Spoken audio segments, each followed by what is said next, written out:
Hello and welcome back to the Chef One podcast. And as you can see by the title, it's an historic day in Formula One, an historic day for McLaren, and one that Lando Norris will never forget. He is the 2025 FIA Formula One World Champion after maybe a slightly anticlimactic race, but he won't care one bit. And I know you won't care one bit, Amy. It's been an emotional day for you as a massive Lando Norris fan. I think there's only one way to start. And how are you feeling? How were you feeling? Talk me through your emotions. I mean, you've just spoke about the race being anticlimactic. For me, that was the most tense race I've ever felt in my life. Like, oh my god! As soon as we spoke, I asked you, like, did you feel like he was ever going to lose it? And you were like, no. And I was like, for me, it went until probably lap 55 that I thought, oh gosh, he might win it here. I was just thinking the worst throughout it all. I am going to be honest. I'm going to be quite tipsy during this podcast because I've had 1.5 bottles of prosecco at this point.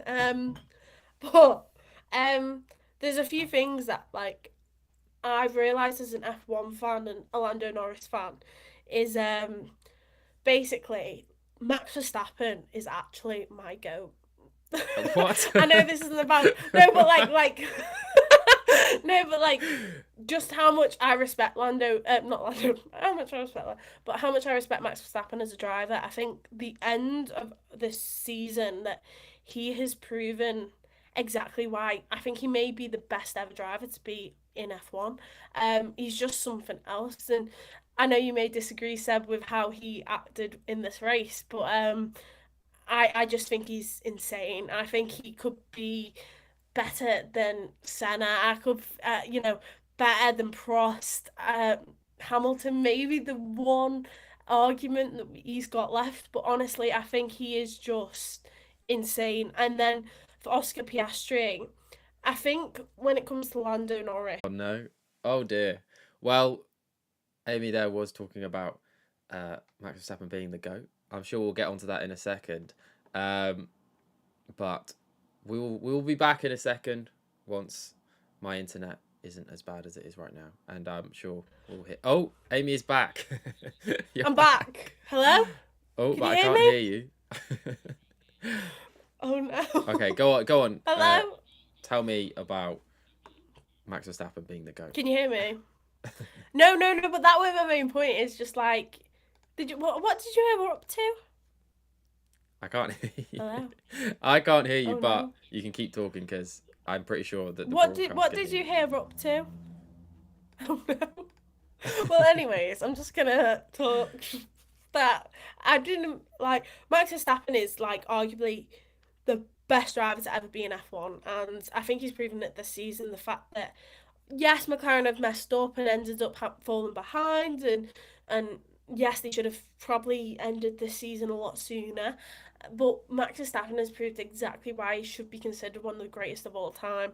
And I think maybe Lewis Hamilton's the only one who's stopping him being the number one of all time. I just think he is intense, and I think he's an insane driver. And it's all credit. But someone who I do want to talk about is Oscar Piastri, and as Lando Norris's teammate for this season, I think that he has been an amazing competitor, and I think Lando Norris summed it up perfectly in his post-race interview. Is that Oscar Piastri has been someone who has taught him so many lessons this season, more so than two teammates who you put in such high regard in F1 of Carlos Sainz and Daniel Ricciardo.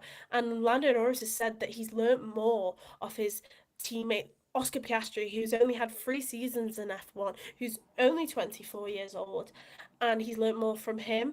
I think it just goes to show how, yes, Oscar may have had a bit of a slip this season, but I think next season is going to be Oscar Piastri's, and as a Lando Norris fan, I would take that every day of the week. You Lando Norris could never win again, and I would be happy with that. But I really do think that Oscar Piastri is going to be a multiple world champion winner. I think Max Verstappen has plenty of world champions left in him, but my driver's a world champion, and that's all that matters for the rest of my life, Yeah. really. My driver's a world champion, but I do think it's just yes, we talk about papaya rules, And Crofty summed it up perfectly in his, in the commentary in the races. Papaya rules. He summed it up as Lando crossed the line. Obviously, people took the mick about that all season, but what do you do when you've got two drivers of that much, ability of Oscar Piastri and Lando Norris? They are so good. And how do you choose the number one driver when it comes to the two of them? For me, Oscar Piastri is such an incredible driver, and he's earned so much respect from me this season. I'm so glad this season's over because now I can be a true McLaren fan and I can support both of them. And I really do hope next year is Oscar's year because he deserves that as well. This season's been amazing. I don't know about you as a neutral, but maybe I'm being biased because Lando ended up winning today. I don't know if I'd be saying it if it ended up differently, but yeah, I have so much respect for them other two drivers, and yeah, I feel like next season anything could happen. So I'm really excited already for next season. Well, no, as you said, as a neutral, I think that I would also agree. This season has been amazing. I think it has obviously been the first time since 2021 we've actually had a title battle, and it's been one which has swung so many different ways throughout the season. I mean, you look back at our podcast, and I've basically predicted every week a different champion because I couldn't call it. You know, I was predicting Max, I was predicting Oscar for such a long time, and now Lando, obviously with his such a strong end to the season. But even going into the final race, you know, even though I did feel that okay, like it's Lando's to lose, and obviously it was Lando's to lose with such a 12-point gap. But even then, you knew that it could come down to the wire, and it did technically go down to the final lap of the season. So, yeah, as a neutral, it's definitely the best season of this regulation cycle. Obviously, the final season of the regulation cycle. I think that maybe the on-track racing, obviously, not as good as we probably would have wanted it to be in terms of on-track battles and stuff. But I think that's just natural with the regulation cycle coming to an end and the dirty air and everything like that. But in terms of the storylines and everything, yeah, it's been such a good season. And yeah, Lando Norris, we talk about his performance today. I was so impressed with him. I think that he managed the race incredibly well, and I think he got that fine line right between being conservative and safe, but also being aggressive. You know, think about that double overtake he had on Stroll and Lawson. You know, that could have been such a risky moment for him, but he made it look so easy, and he could have faltered under the nerves. You know, that was talked about so much at the start of the season about, you know, yeah, he got his first race win last year, but when it came to that title battle between him and Max, which kind of wasn't really a title battle, but people looked at that and was like, oh, we look at his weaknesses and look at Oscar, you know, this driver who has no flaws when it comes to his mental side of it, whereas Lando's this emotional driver that lets it get to him, and he overcame that so well in the second half of this season, and he overcame that in the race, and I think today's race was testament to that change and that evolution that we've seen in Lando, and that sets him up so well for the rest of his career. I think it's yeah, I mean, I'm guessing as a Lando fan, I mean, you couldn't be prouder of him. I feel like that should be like, is that the overriding emotion for you? Just how proud you are in what he's had so many doubts, so many haters as well. You know, maybe more so online than actually in real life, but he's overcome so much. It feels like to get to this moment. I can see you getting emotional again, but do you feel as though if you were maybe a fan of a different driver, say even like it was Charles Leclerc that won this title, I know obviously a big Charles fan, do you think it is different with Lando because of that almost not adversity as such, but almost in a sense the adversity of the mental side of it and how he's overcome that? Do you think you feel like it's different that he's won it compared to someone else? I think there's so many factors into Lando winning this championship. I think the romanticism is similar to what it would have been with Charles, is that he's coming to this team and he's built it up from literally the bottom up, and they've won the constructors on a double, and now he's world champion. He's the world drivers champion. So from that aspect, completely. But what you mentioned, I think Carlos Sainz spoke it beautifully, is that Lando Norris has never changed who he is. in this whole championship battle. He's always been that emotional guy who wears his heart on his sleeve. He's not had to be nasty about anything. He's not had to speak out badly about Piastri or Verstappen. He's just been completely himself, organically himself, and that's when I look at Lando win the championship today. That's who I seen in their montage videos of him being literally on an internship basically with McLaren, where he was literally making Fernando Alonso's cup of teas. Like, it is literally, it's that literal, is that he has been there from the start. So it's just a beautiful romantic story. Obviously we've had the F1 movie this year, but that is what Hollywood's all about, and it's been brought into real life. And yeah, like I said, Carlos Sainz said it beautifully. Yes, it's great that he's won as a driver, and he's always been known, even though that's another fact, is he's the first F2 graduate since it's turned into F2 with, the World Drivers' Championship. That's amazing. It shows progress for all them drivers in F2, in them lower categories, that there is a route for them to one day be world champion. And Lando Norris is the example of that. But yeah, like I said, Carlos Sainz summed it up beautifully. He's always been so knowledgeable and such a great driver, but most of all, he's so happy he's won as a person because of who he is and how he wears his heart on his sleeve. And even though he's had so much, hate online and booze in Mexico, and obviously having so much adversity with the media, he's overcome it, and that's what makes it even bittersweet for me, is that yeah, and he's won it by 2 from Max Verstappen, who I've just said was the GOAT 10 minutes ago. So yeah, it is literally the perfect situation for him to win. And in Abu Dhabi, he had that so much pressure at the beginning of the season. Then Piastri came at him. He was leading at one point by 34 points in the championship, Oscar Piastri. And then Lando, from nowhere, just had this turn in his performance, and obviously ended up overcoming that battle and yeah, winning it. And yeah, it's just a beautiful story, really. I hope they make a film about it one day. Yeah, I'm sure they will with obviously they got the Senna, Schumacher, Norris. Oh, maybe one day. But yeah, I think touching on your point about him wearing his heart on his sleeve, I think that is where he's become such a driver that people have a lot of opinions on. He's because of that, but it also meant when he won, I'm sure, because I've made it clear, I've never been like a big Lando fan. Like, I think you can watch back previous episodes, I've said it, but even when I saw him win, because of how emotional he was, like, it was such a sweet moment to see. And yeah, yeah, very, very, very happy for him. And I'm sure we'll get on to more of the crux of the details of the race later on in this podcast. We have actually got a lot of things to go over. Obviously, there's so many talking points after this race. Obviously, it's the end of an era, end of a regulation cycle. Yuki Tsunoda, I mean, there's a lot to talk about with Yuki. Obviously, the incidents, and obviously end of his time in F1 for now, potentially. We've got Max Verstappen actually winning the race, but we've also got our predictions to go over, and I think we'll start off with that in just a second. But yeah, I think there's a lot to go over. Obviously, the end of DRS as well. So I'm sure we'll get through as much of it as we can. And also, if you are new to Chef One, we will be in the next few days going over our pre-season predictions. So we won't go over that right now. Although I can tell you that obviously, Amy, you did predict Lando Norris to win the World Championship, and he did, and I did not. So oh well. But we'll start off then with our predictions. I'll go over them. I need to get mine up because I can't remember at all what I actually predicted.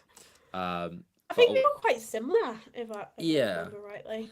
I will obviously go over quite a lot of the talking points from the race when we talk about our predictions. So we'll start off with our pole position predictions for the Saturday, because we haven't talked about qualifying as well, which I think made obviously the spectacle of Sunday even more dramatic. It was Max Verstappen who was on pole. I didn't predict that. I predicted Oscar Piastri. I can't remember who you predicted. I haven't actually got your predictions in front of me. I predicted Max Verstappen. Oh, well, there you go. I thought you predicted Max Verstappen. No, I went for Oscar Piastri. So that's am I? Yeah, okay, these are correct predictions. I could have put the wrong one. But yeah, obviously Max Verstappen. I don't think after the practice sessions, I don't know about you, but it definitely felt like, well, McLaren had the pace. McLaren looked like the team with the pace to get pole. But once, Max and Red Bull found, they got the correct setup on the car, it never really looked like they weren't going to get pole with Max Verstappen when it came to qualifying. Um, what did you make of qualifying? Obviously, the battle for pole. How did you make of Piastri's go at it, and obviously Norris actually finishing ahead of Piastri? How impressed were you with Norris and also Verstappen? Yeah, what did you make of qualifying on the Saturday? I mean, Q1, Oscar was faster by quite a bit from Yeah, Lando. So I was a little nervous from Q1. I knew that weren't the be all and end all. I just knew Lando had to get through. Roles reversed in Q2, and I thought Norris is back on top. And then obviously seeing their first runs from Norris and Piastri, and thought, Jesus Christ, that's very close. But then the person who basically stopped my optimism was Max Verstappen, who just put in that beautiful lap of almost 5 tenths faster than both the McLarens, which looked insane. Obviously they were on technically used softs, but they didn't actually do a full fast lap in Q2 at the end. So they were kind of new as well, half and half, I would say. So it was a bit like, where's that 5 tenths come from? I thought, oh, he's had a tow from. There was word that Yuki was going to give him a tow and Alonso. But I had some hope going into the final run of Q3. And ultimately, Max Verstappen said, I don't need a tow. I can still set the fastest lap. He didn't take a single tow and he still went faster than his first time. Norris and Piastri able to get fastest, but I think that was probably, honestly, Norris's ideal spot. He weren't going to be starting on pole position just with Max Verstappen and Oscar Piastri behind, gunning for him. He was in the middle of it. Oscar was never going to take him out as his teammate because I wouldn't want to be in that debrief session if he did. But I think it was probably the safest position for him to be in P2. But yeah, Max Verstappen just really impressed me in that qualifying session on Saturday. yeah, definitely. I think that it was Max had to get pole position. It felt like, and he did what he could, and yeah, it was a brilliant performance from Max. I was a little bit disappointed by Oscar. I know he was happy with the lap he put in, and I'm guessing that both he and Lando got close to the ceiling of that McLaren because they were both happy with their laps at the end. But yeah, it felt like Oscar had to get pole position or at least be ahead of Lando if he wanted to really challenge. Obviously, it didn't quite matter in the end because he did actually overtake him on lap one anyway. But yeah, I thought that from then on, I sort of then did think, well, Oscar just doesn't. Because I predicted him on pole, I did predict he was going to be the driver that was in the best form going into this weekend and was going to have more pace than Lando. But actually, he just didn't really. Even though I finished ahead of him in the race, I think that was more so just Lando being smart rather than actually a pure pace difference between the two. But yeah, we'll move on to our star qualifying prediction because I think we both went for someone who wasn't actually really to do with the championship here. I went for Ollie Behrman. And it looked like it was going to be at one point. He looked really, really quick all throughout the qualifying sessions and then missed out on Q3 by the barest of margins. And actually, Esteban Ocon, for the first time in a long time, really stepped up, made it through to Q3, finished, I think it was P8 in the end. So, yeah, disappointing for Ollie. Definitely wasn't the star qualifying, and it looked like he was going to be. I think at the end of Q1 and midway through Q2, I was thinking, yeah, well, great predictions I've got here, but yeah, wasn't to be for Ollie. What did you put for your star qualifying? I think I went the opposite way round to you. So I went for someone who was technically looking a bit bleak in the early qualifying stages, and that was Charles Leclerc. And obviously, he Yeah, came back to qualify fifth, was it? yeah, And obviously really made an impact in the race. But in qualifying, the way that car was, and obviously his teammate, who's a 7-time world champion, may I add, obviously went out in 16th. But for Charles Leclerc, he really struggled every qualifying session and still managed to get the car into the next session. And yeah, he was really wrestling with the car the whole of his last lap, and somehow managed to get it on P5, which ultimately, with the start of the race as well, was able to battle in the race with that position. I think if it weren't for that, he probably would have been back with Lewis Hamilton. But ultimately, I knew it was Charles Leclerc and I knew he'd deliver for me. Yeah. Almost too much in the race, can't Yeah. lie. I think But that definitely would be the point. I think actually, yeah, looking back, I think he was definitely the star of qualifying. Actually, I think other than Max and Lando, I think that for Charles to do that in a car that's been so difficult to drive, especially the past few weeks, because earlier in the season, even if Lewis was struggling, with Charles was still getting decent results, especially in qualifying. But like past couple of weekends, Charles has been struggling massive as well. Yet, he said it himself, like without the changes they made overnight from FP2 that he thought they were probably going to be P10, P9 or so, and even then he felt he put in a really really good lap to get P5. So yeah, that's 2 points for you so far. Flop of qualifying. I'm pretty sure. Did you go for George Russell? Was it? Do I remember correctly? which I could argue the way he finished in practice 3, he finished in P1. Mm. And the way I thought he was going to potentially challenge for pole position, for him to finish in, yes, P4, but I think he would have been higher up and potentially been, a lead factor in potentially this championship, final. And obviously, as well, the way he was like in his final run in Q3, he was like, get me a toe behind Max. Obviously, that didn't end up happening.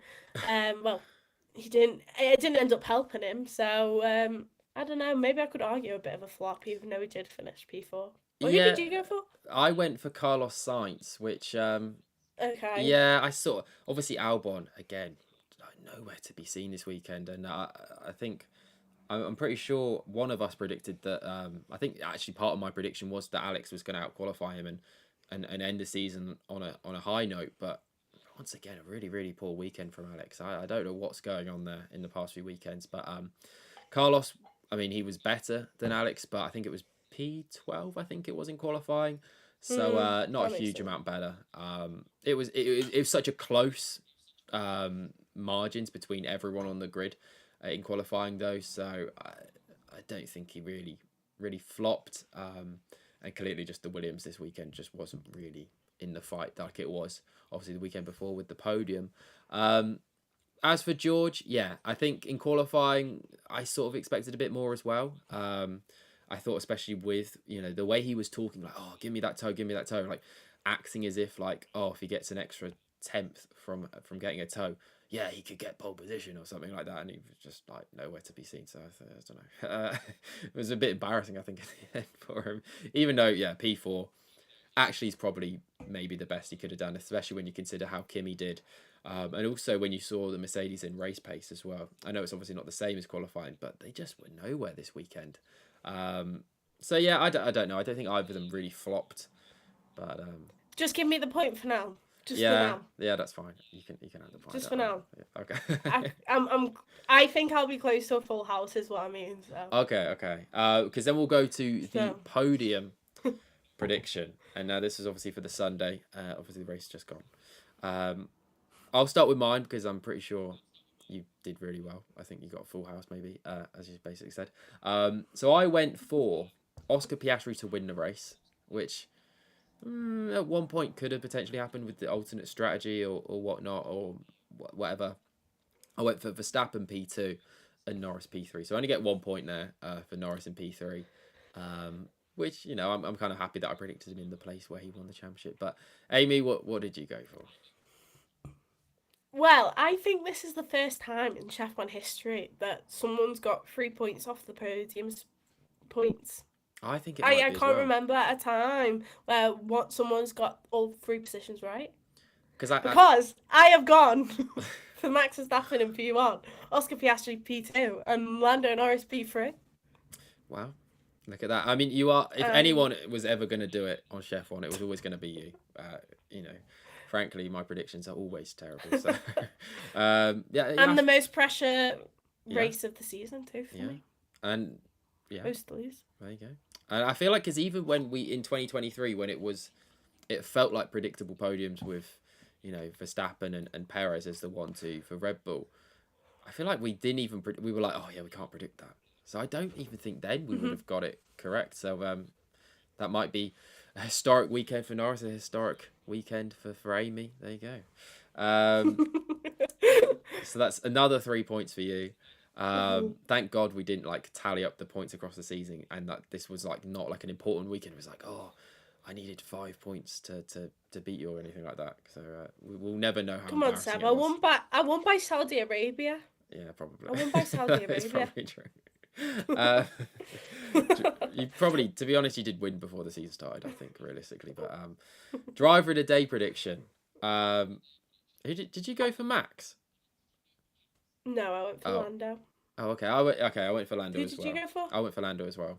Yeah, Uh, I think yeah, same here. Which and I think should override Max as driver of the day. I think he was I think he was anyway. I think that maybe you could say Lewis, but I mean, or maybe Esteban, maybe if you're He looking further overcome back. a whole. He overcame Lewis overcame a whole like mountain of drivers, but Yeah, ultimately, what was on obviously the line for Lando Norris, I think how he drove, and obviously you said to me like he was never gonna lose that, but for me as a Lando fan, I felt when he got pitted back into traffic and the way he immediately overtake all them drivers and just handled himself in that race. And realistically, I do think he probably could have finished P2, but he even said he was like, I really wished Oscar could have won that race because he really wanted to celebrate with Oscar on the top step because he almost deserved it, which is just shows how much teammanship goes on at McLaren.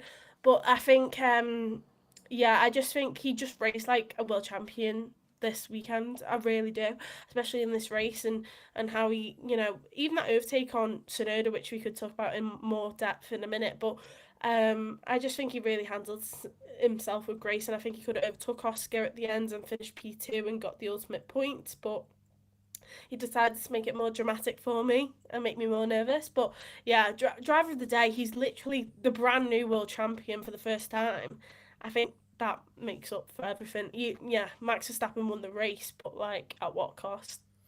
yeah. I mean, I'll get on to Max in a second because he was my prediction for flop, and I've got a lot to say about that. But my reasoning for Norris's driver of the day beforehand when we made our predictions was if he wins the world championship, considering he's never been in this position before, considering all the talk that there's been about him and the pressure of Max and your own teammate, and to deliver such a cool, calm, composed performance where, as I said, it never felt for me as a neutral that he was not going to win it.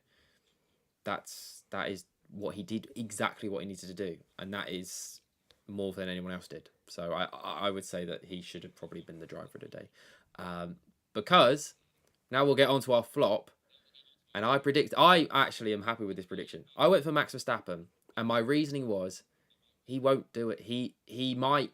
I predicted him P2, but he would still be the flop, and he won the race, and I still think it was the flop. Not him personally, more so Red Bull, but the Red Bull car of Max Verstappen. Because what are you doing, Red Bull? What on earth was that? Honestly, it. I was furious with them. I can't believe what they did. I honestly can't believe that they gave up on the championship. That's what it felt like to me. That they gave up on trying. It almost felt like they went for, oh, well, the championship's going to be difficult now. Probably aren't going to do it. So let's just get a race win. A race win's great. Winning an F1 race, oh, what an achievement. No, Max has won so many races in the past. Red Bull have won so many races in the past. You're not going for anything in the constructors now. Like, you've put so many eggs in this basket of trying to support Max winning the World Championship. So just try whatever you can. Their choice not to pit Max when Oscar pitted was... I can't believe it. I honestly cannot believe they did not do that and just try and back up the pack. It didn't work for Lewis in 2016 when he tried it on Nico, but it nearly worked. It could have worked. And for them to just go, well, you will just hope that, I don't know, someone crashes or there's a mechanical failure or Charles somehow overcomes a 5-second gap when he's not even closing the gap at all. I don't get it. I would love to know what Laurent Mekies, and I'm a big fan of Laurent Mekies, But what? Why didn't they try it? Like, why would you not try it? Like, yes, you might lose the race win, but otherwise you're going to lose the championship. And they lost the championship. And at the end of the day, even for like Red Bull, even if you go look at Red Bull, and the whole reason they're in F1 is a marketing thing. Well, like surely they get more publicity. And I know this is like a bit of a weird argument, but even then, they get more publicity from trying something to try and shake up the championship, making it exciting decider, than just going, yeah, we'll just get a race win. I don't get it because yeah, it's just I was baffled and I don't get it at all. What did you make of it? Obviously, I know you're probably more focused on Lando at that point of the race, but do you what did you make of them not going in a sense not going for the championship? Well, that's the thing that I was most nervous about was Max not pitting. Well, no, Max pitting with Oscar because the way I seen it was Oscar's gonna go in the lead, yet Max is gonna be behind. Even if he was in the lead ahead of Oscar, he just backs everyone up like how he originally thought the plan was gonna be. And obviously, Charles is right behind Lando. Just what if something happens of like Charles can catch up, so can George. Something silly happens behind them as well. Obviously, safety car. What if 2021 happened again? And somehow Charles is able to pit, get behind right Lando with fresh soft tyres, overtake him. Lando finishes fourth. Like anything could have happened. So yes, it was safe what they did, Red Bull, and now I finally see your point because honestly I've been concentrating on Lando Norris's perspective with this whole thing. But yeah, if Charles, not Charles, Max had just pitted with Oscar, he probably would have come out just before Oscar, able to hold up the whole pack. Something could have happened, and then that because that's what I was nervous of as a Lando fan was them discussing the likelihood of do I go in a soft in the likelihood of a safety car, and I just thought please no. Because especially with how the tyres are this season, I think track position matters so much more. Lando even said it himself. What about the delay of a safety car? What about you know, just so many factors. I just thought, just have track position, that's your priority. But the fact that I was thinking that, and yet Red Bull weren't acting on it, I just thought, um, thank God, Yeah. to be honest. But yeah, I finally see your frustration, to be fair, because at first I was like, why? He did his best, Max. But yeah, true. I think if he had pitted with Oscar, and then obviously in hindsight, we now know that nothing happened. But what if something happened? That would have brought Max Verstappen right back in and bringing his close friend Charles Leclerc in right behind Lando Norris to be able to pit for the softs and be able to overtake. And Charles Leclerc was, even if he didn't pit, he was on probably a better position of having fresher, well, similar level of softs. It was 8 laps, I think they were, so maybe not. He probably would have had to pit it to be able to overtake Lando on brand new hards. But yeah, I think it was all their fault then. But in hindsight, it didn't matter anyways because there was no safety car, thank God. Yeah, but for me, it's like even if there hadn't been a safety car, I think if you're Max, because he'd gotten ahead of Oscar, so if he pits after even a lap or two after Oscar pitted, he had a free pit stop to come out still in the lead of the race. He's on fresh tyres, and the gap is so close between him and Oscar that he can then back up Oscar. He knows he has the pace in the straights and when he needs to turn on the pace to get away because he'll be on fresh tyres. But he can back Oscar into Lando and then back them into Charles and get Charles in the fight. And you never know. Hasn't got the pressure that Lando did. And if Lando then, with 2 or 3 laps remaining, is under pressure from Charles Leclerc behind, well, he might have got him. You don't know how Lando would have been in that scenario, and we'll never know because Red Bull bottled it. I genuinely think they bottled I it. would have killed Charles Leclerc. I would have Yeah. killed him. I would have flown over to Abu Dhabi because imagine my luck that my two drivers and one of them's going for the world championship and the other's just Yeah. just there for the laughs of it and ends up taking him out of the championship. I think I would have flown over to Abu Dhabi and killed him. Joking, that's not a threat. But It was lovely because I've literally watched all the footage of the debrief of the race and everything, and Ted's notebook, and Lando was celebrating with the whole McLaren team, and Charles came over, and it was a really funny moment where Lando and his dad were laughing with Charles about how annoying he was in the race, because Charles was, and that's probably, when we talk about driver of the day, that was someone who had the potential to be that. Yeah. I think he had a great race, especially with how the package of the Ferrari has looked overall. We can talk about Lewis Hamilton over, coming from 16th to 8th, but Charles Leclerc, I know obviously it was 5th to 4th, but he really looked like he was going to give that McLaren a run for its money this race, and probably be potentially, the whole difference to the whole World Championship, which, whew, again, we would have had words, me and Charles, but yeah, I just think he had a great race, and he couldn't do much more than what he did, and yeah, he would have been an annoyance. But yeah, I think it's probably, when we talk about, finishing on a high, we look at Mercedes this whole season, and obviously they went and they didn't finish on, P2 in the constructors. We kind of knew that.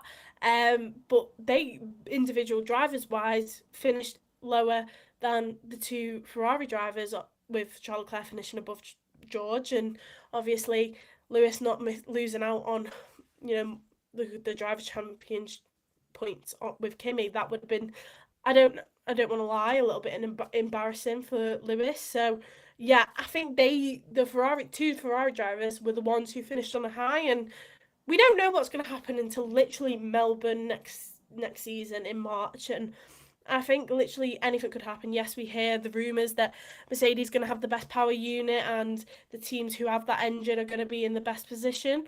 But you never know. Ferrari have also got good rumours, and yes, they always do. But anything could happen in that point, and they were the two drivers who probably finished on a high, other than the two McLaren drivers, especially Lando Norris. Yeah, I think they were probably two are the best drivers in my opinion in this race, and probably deserve driver of the day if it weren't for Lando Norris getting the World Drivers' Champion. And I think we both deserve a point there, Seb. I don't know about you. Yeah, no, I think so. And do you know what? Okay, who did you put as your flop? I think, was it Carlos?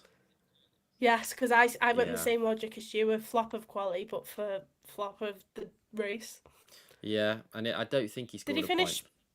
Did he? He finished 12th. I mean, I have no idea what happened in the rest of the race, other than from first to fourth. I have no idea where anyone else finished, but I know Carlos finished 12th, if I want to Let me say, have a look at because the standings. yeah, you better check. But I think Carlos finished 12th. I don't know where Alex finished. So Carlos finished 13th. Okay. And Alex finished 16th. I think they're both flopped. And if I'm honest, I think they both flopped. I think Carlos is Who did you fair. go for? Well, I went for Max, which look, Should we give ourselves both a point there? Yeah, I think realistically, look, Max is not the flop. Him. I think if I'd gone for Red Bull as a flop, Yeah. or Laurent The Mekies strategy. as a flop, I know he doesn't decide the strategy, but still, yeah. Like I'm just disappointed. I was just really disappointed, and yeah, but yeah, Carlos Sainz, I think that's fair. I think, look, clearly the Williams didn't have the pace they thought it was going to this weekend, or didn't have the pace it had in Qatar. But yeah, it's compared to. I remember your logic was it's just not going to be as good as the highs that he had in Qatar, and that came true. We'll move on to best team, and my prediction here, I'll be honest, it came exactly true, sort of. Nearly without the 5-second penalty at the end for Ollie Behrman. I went for Haas, and I said that Haas would get double points but not finish P7, but still have a really, really good weekend. Now that came true. Esteban came P7, and Ollie was P9, I think, when he crossed the line, and he got a 5-second penalty afterwards. It dropped him down to P12. What did Ollie get a penalty for? I actually don't really know. For making. Welcome to our F1 podcast. Stroll and Behrman received 5-second penalties for making more than one change of direction. So the same penalty that Yuki got. Right. I didn't see that on the broadcast at all. I didn't see him weaving or anything like that. But yeah, he got a 5-second penalty for that. So yeah, it's disappointing. But dropped him down to P12, which is still not a terrible race really for Ollie. But for Esteban, really, really good race, P7. They didn't get P7 in constructors because actually Fernando finished P6 anyway for Aston Martin. So, but P8 in the constructors, not terrible. I think a good year for Haas overall. But who was your best team? Who did you go for?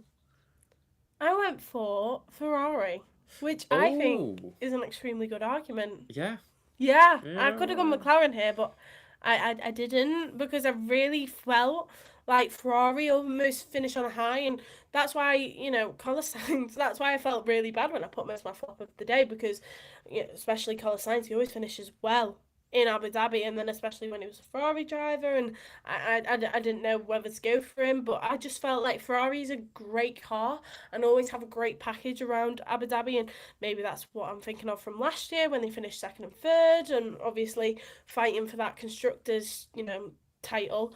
Obviously didn't get it in the end because Lando Norris held his nerves just like this year. But I felt like Ferrari, Lewis literally gained 8 places. Charles was almost a big mix up for the championship. Obviously, only gained 1 place. But I feel like that's probably, I would say they have probably had the best package, especially on the medium tyres. But yeah. I I don't wouldn't want to say. be I biased. think that relative to expectations, I think they were probably the best team. I can't. I'm not. They might be the only team that both drivers made up positions on up compared to the grid as well. They definitely made up the most positions. And yeah, I think they ended the season on a high, considering compared to the Saturday. Yeah, the fact that Charles was even able to stay close to a McLaren for most of the race up until right at the end where he sort of dropped off. That's really really promising. If these regulations were continuing next year, obviously that this completely different next year, so it doesn't really make any impact. But psychologically, maybe it does. And I think generally, I think McLaren, I would say, were probably best team in terms of they won the drivers and they didn't have to make they weren't involved in the championship battle in a sense. They didn't do anything which they have done in the past few weeks. They didn't have to. It was comfortable for them, which was I think the ideal scenario because there's no talk now of why did they do this? Why did they do that? So for them, I think that makes them. But compared to obviously Haas, I think Ferrari is a better I mean, prediction. Andrea Stella said about McLaren was in an interview that he had really tough sleep the night before, obviously the final race, and then he woke up and realised what the strategy should be for both driver, and then he had a great night's sleep, and I Yeah, think that was ultimately what they ended up doing was yes, I don't know if it was like you ended up telling me what Will Joseph said of they were a little bit surprised that Oscar came round on turn 9, but ultimately it actually ended up working in their benefit, and I think they had so many factors going in their favour, and so like I think Crafty ended up saying so many times in commentary that they had so many tools in their box which they could pull out to be able to make sure that at least one of them was going to win the World Drivers' Championship, and it all worked in their favour. So yeah, Andrea Stella was right. He had a great night's sleep, and he ended up realizing what the best strategy was, and that was the team game. yeah, So I think ultimately they probably were the best team of the weekend, but we excused them from the championship. I would argue Ferrari. yeah. And also, I think whenever we've done our predictions, we always actually just to go my prediction versus your prediction. So I think Ferrari's better Yeah. prediction than Haas. But shock prediction. Now I can't remember what you put as your shock prediction. What was your shock prediction? Because surely you didn't It get was this. Yuki. It was Oh, Yuki and or I Lewis remember. podium. Okay. Yeah. If you'd got that as well, then So that would have been incredible. But I think because I went, oh, I've almost got a full house here. You were expecting me, but like the shot prediction never counts, yeah, really, does yeah. it? So, but every other point, I think I've gained there. I would say so. But could I I've win had a it with my weekend shot like my prediction? driver. My shot prediction. Norris, lap 1. Contact. Okay, it didn't happen. Contact with Yeah. Verstappen.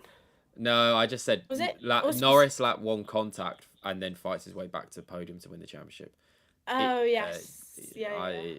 I mean, he, Technically, uh, not lap 1, but but no, lap 1. Yeah, turn 9.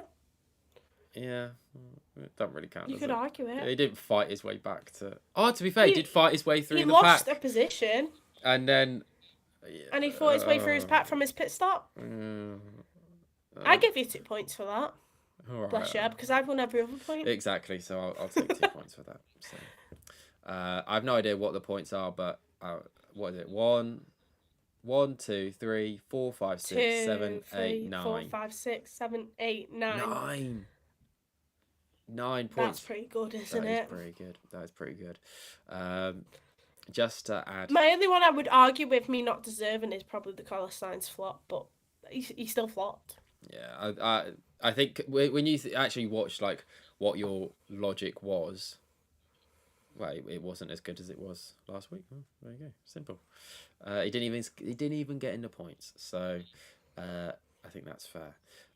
Okay, now we've done our predictions. I think we should go through the finishing order, and then if there's any talking points, we'll say about it, because obviously we've still got the Yuki thing, and when we get through to him, obviously Max Verstappen. Is there much more to say? I think we said this before, maybe before we were live, but we were both. I think we're in agreement that Max Verstappen, his attitude this weekend, I was disappointed with, and I think it actually did reflect on how the team treated this weekend, in that he said it wouldn't change his life if he won another one, and that's obviously true. I mean, it's fair, but that's not what I want to see from Max. That's not why so many people love Max Verstappen. A lot of people don't like him for it, but his mentality of I'm gonna win no matter what, and that's what he even. I said this before, that even last year when the championship was a lot more comfortable for him. You think back to Mexico last year, him against Lando. You think back to Austin last year, him against Lando. He was a lunatic, and I wanted that from him this weekend, and he didn't do it, and he just seemed like he was so content. Now, mentally for him, that is a better place to be in. Obviously, that he's actually fine. He's matured. He's just relaxed, and I'm sure he's happy. I don't want you to be happy, Max. I want you to be crazy. I want you to be devastated that you've lost this championship, and you're going to come back and do everything you can to fight and win it back next year or whatever. But yeah, I from that perspective, I was happy that Lando won, because it clearly meant a lot more to him. So, I don't know if you... I think do you agree with that maybe a little bit disappointed with how Max was in terms of his mindset going into this championship battle? Yeah, I mean, that's exactly what made me more nervous, was the thought of, oh my God, it's Max Verstappen right behind, 12 points. He can be more than capable of doing that. And then obviously qualifying ahead of Lando, and then speaking in the post-race interview that, oh yeah, I'll do everything and I'll make sure my strategy's adaptable to make sure that Lando's going to be pushed back into the pack, and hopefully George can overtake him. I just thought that realistically, Max was capable of a lot more maybe this race weekend, and ultimately what made me probably maybe calm down a lot more going into this race was listening to his conference with the other two drivers of Oscar and Lando, and hearing him say, look at the World Champions trophy and say, that is, I've got 4 of them at home. I know exactly what my signature looks like. I don't need another one of them. And I thought, well, do one then. Get out of this championship battle. Yeah. Like, if you don't want it, go away. Let Lando and Oscar fight out for this. Give Oscar more of your points, and let's make it more dramatic for everyone. That weren't my personal opinion, but I'm sure it'd be a lot of F1 fans' opinions. And yeah, obviously that probably ended up helping Lando a lot more, what happened in Qatar, because if Oscar went on to win it like he probably should have done, I think he would have been not as graceful with Lando this weekend. And obviously starting on such a different strategy, I think he probably would have started on the same and potentially caught Max, and made it a lot harder for the McLaren pit wall. But ultimately, because of Qatar, that helped McLaren out a lot more this weekend. But yeah, Max, just chill out. You could have got a 5th. You could have beat Alan Prost. You could have caught up by 2 more. You've got 2 more left to catch up to Lewis Hamilton and Michael Schumacher. You would have been undoubtedly the GOAT. I know I called him that at the start of this pod, but yeah, I was a bit disappointed by his comments this week, but I thought he would have tried a little harder, but I'm glad he didn't, to be honest. Yeah, no, I think it's just disappointing that it doesn't mean that much to him when you see how much it meant to Lando. And I'm sure if this had been 2021 in that fight against Lewis, he would have done something mental, I think, in Abu Dhabi, and it would have been more entertaining. Which is ultimately what I wanted to see. It's disappointing, and actually, you said at the start of the podcast about him being the GOAT, and I'm pretty sure I said a few podcasts ago that if he was able to win this championship, I would regard him as the greatest of all time. Now, I don't think that him Mhm. losing by 2 points should really make that much of a difference into my thinking when it comes to that. But I think when it comes to the grand scheme of things and your legacy in F1, if he was able to have this story that could have, that's a story that's like a documentary sort of story, to come back from over 100 points Mhm. and beat the best car on the grid and whatnot, and win a fifth, and have won every single title in this regulation cycle, and won 5 championships in a row. Only Michael Schumacher's done that before. Like it's disappointing that he doesn't quite seem to care about that legacy or that history or whatnot. But yeah, I'm sure we should do a video at some point about actually ranking our best drivers of all time, because I'm sure that'd be interesting, about who we position Who where. would you put? Go on, Oh, quickly. okay. Quickly, before I would always have said Lewis, but I just think with the fear factor of Max and the dominance of Max, which feels different to the dominance of Lewis, which Lewis was dominant and almost made the sport boring in a sense, is what a lot of people said. But I just don't think he was dominant in the same way that Max was, or even had the same fear factor that Max Mhm.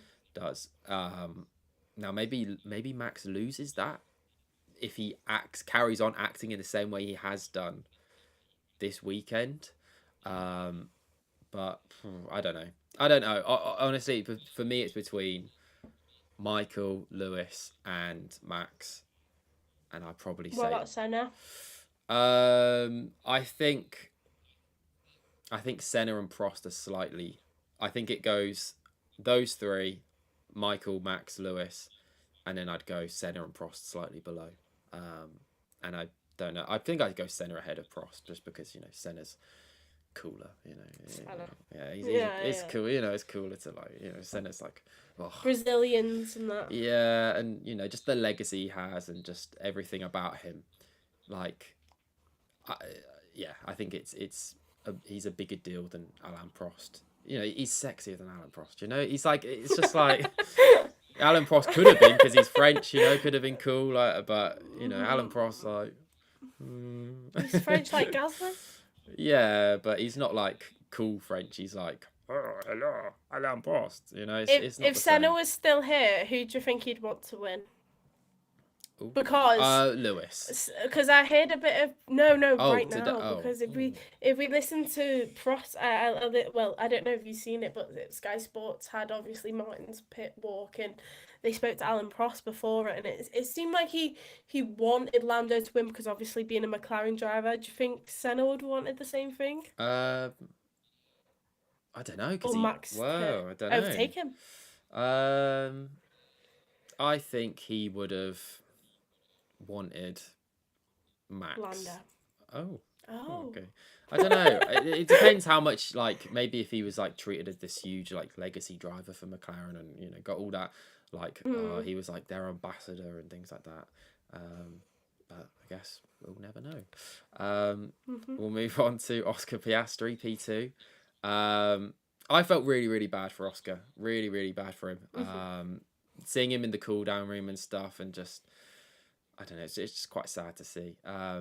I gained quite a lot of respect for him, the way he treated it afterwards with going up to his Lando's family and stuff. It was Oh, a his mum giving him a hug. yeah, Well, Lando's mum giving him a yeah. hug, and then also Oscar's mum giving him a hug, and his sister's all there. It was just, yeah, lovely. It's sweet, it's sad, but Mhm. yeah, I agree with what everyone's been saying afterwards, that yeah, he will come back, and I'm sure that I doubted it a couple of podcasts ago. I was like, oh, maybe he's never going to do anything, but his reaction past couple of races has been really, really strong.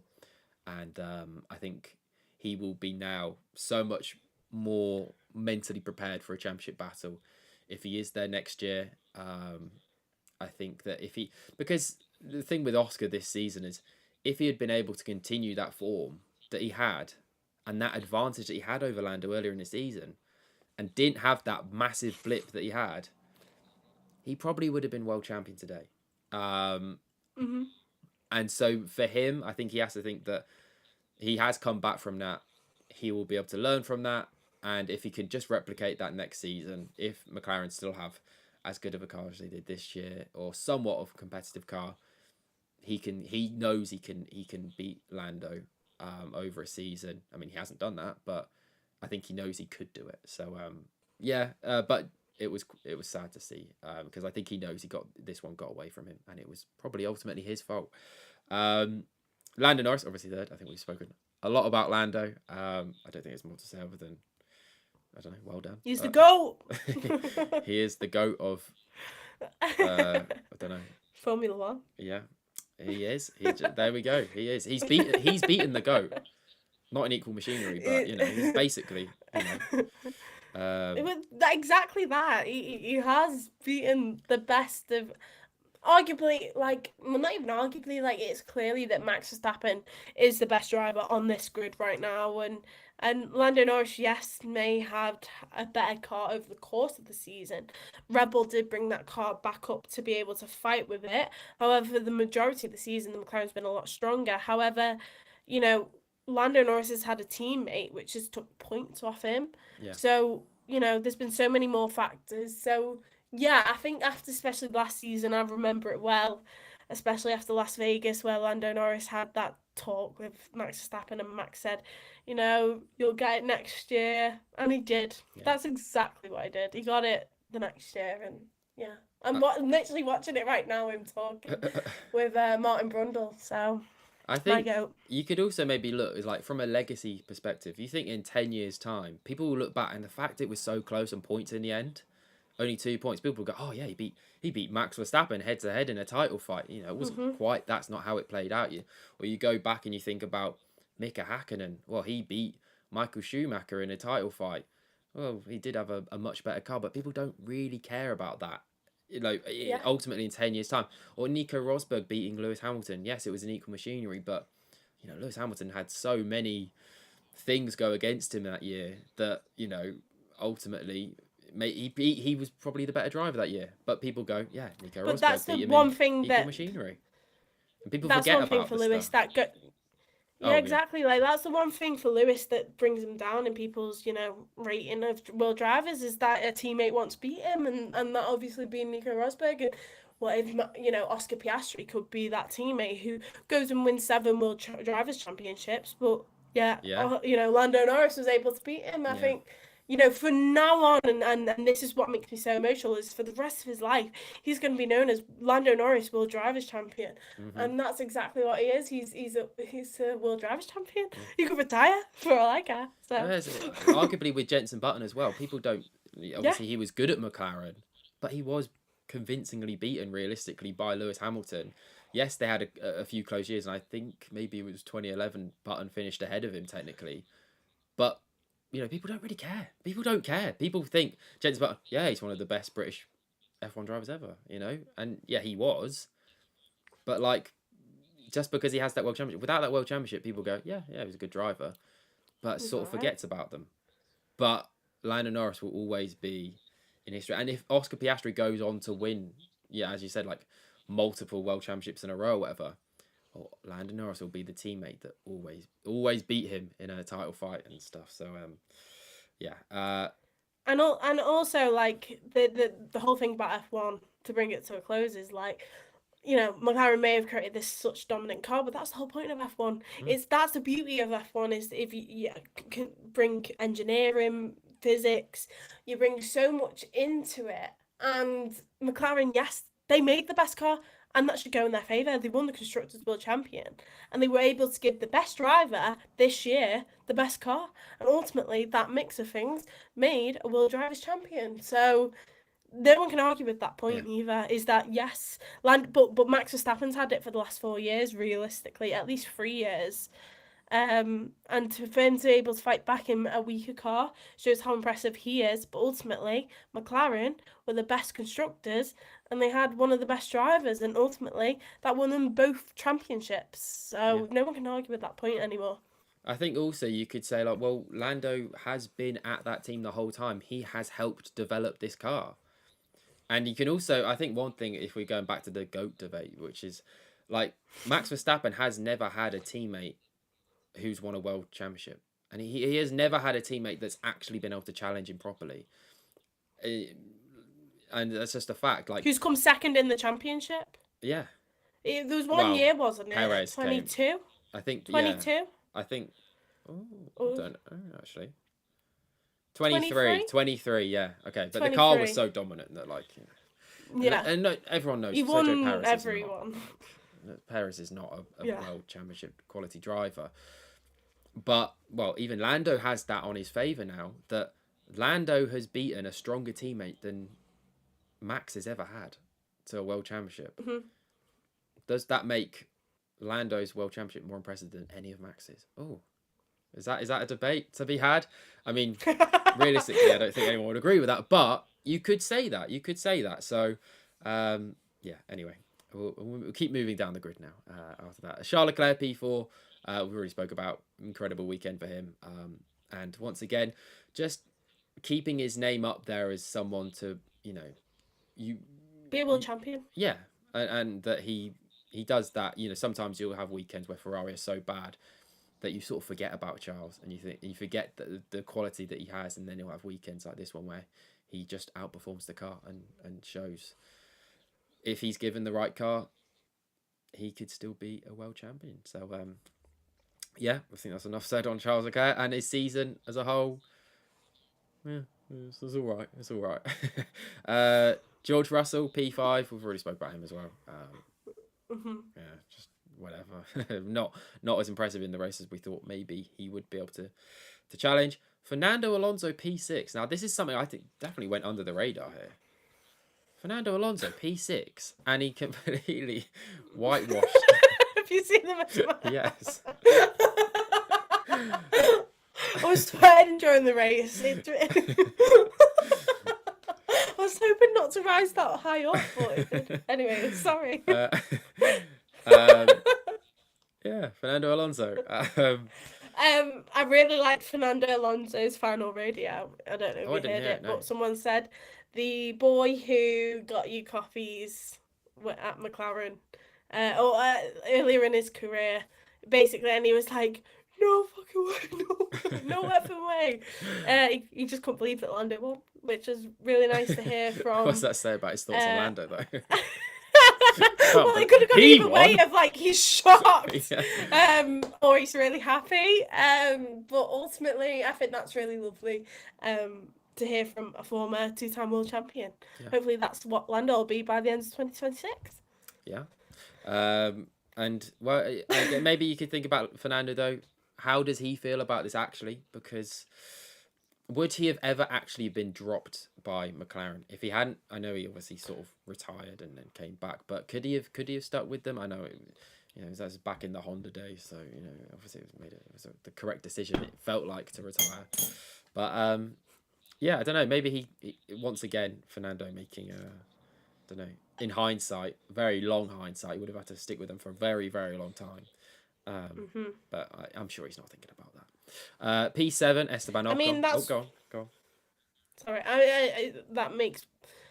It makes what's so beautiful about the Lando and McLaren story is that he did stick with them for such a long time, and who else would have done that? And it's just the romantic story that I think hopefully will happen one day with Charles Leclerc as well with Ferrari. But yeah, Pierre that's Gasly what makes it Alpine so beautiful. As well, of course. Yeah, because he's been there so long. If he stayed at AlphaTauri, I would have been more like, oh yeah, but Alpine, come on, that's a stretch there. French too. Well, not even really that French anymore. With the engine. Oh, that's actually another point. But obviously, we'll get onto it about the last race of Renault as an engine manufacturer in F1.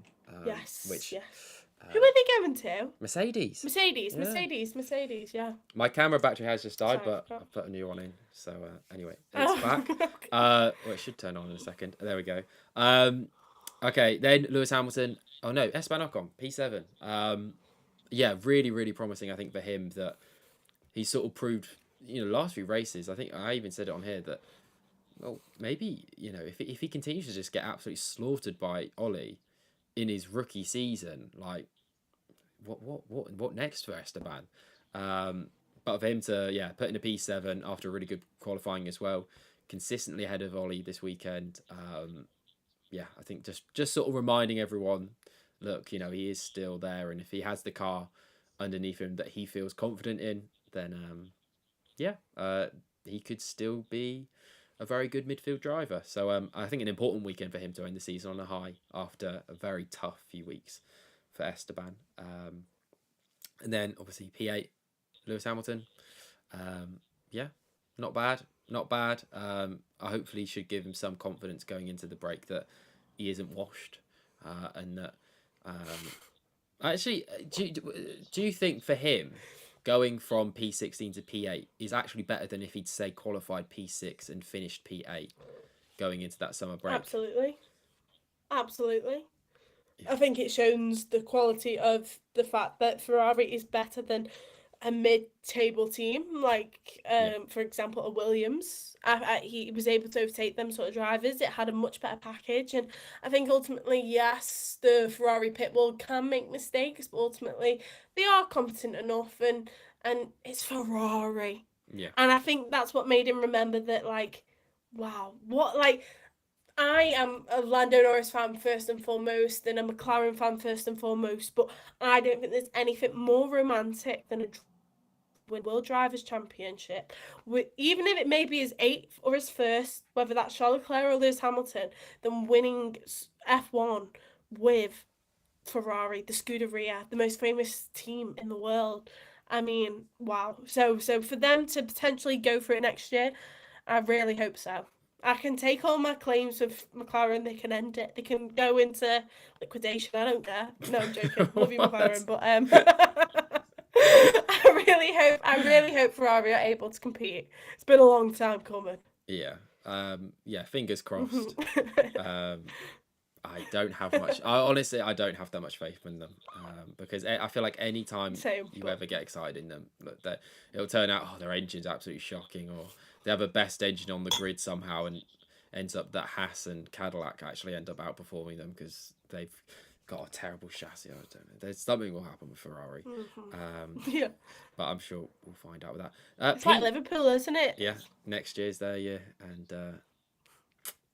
and Arsenal these days. To be fair. And Lewis Hamilton having a meltdown. Mo Salah having a meltdown. It's just, yeah. 6-7. P9, number 27. Nico Hulkenberg, P9. Did anyone care about Hulkenberg in this race? No. But do you know what shocked me? He scored 51 points this season, Nico Hulkenberg. And he finished P11 in the driver's podium. He actually finished exactly the same as he did last year with Haas. And I'm pretty sure at the start of the year, we were saying, going from Haas, who at the back end of last year were performing really well, and Hulkenberg, I'm pretty sure, qualified P4 at Abu Dhabi last year. For him to have had basically the same season he had with Haas this year with Sauber, when everyone thought it was, in the short term he's going to be going, make it like a downgrade in the short term, but in the long term with the Audi project, then it will be, that's why he's gone. For him to have not had any sort of downturn in form, really impressive. And I think he's done really well past few races to sort of overturn what it looked like Bortoleto sort of getting the upper hand in that team. And I know that Hulkenberg, I'm pretty sure he did poor in qualifying, I'm pretty sure. And it looked, I didn't think he was going to score any points this race or whatever. But yeah, past few weekends, he's sort of grabbed back the stranglehold of team leader. I thought that, but the way he's overcome the pace of Bortoletto recently. Quietly impressive, I think, from Hulkenberg. So yeah, P9 for him, and P11 in the driver standings, not too bad.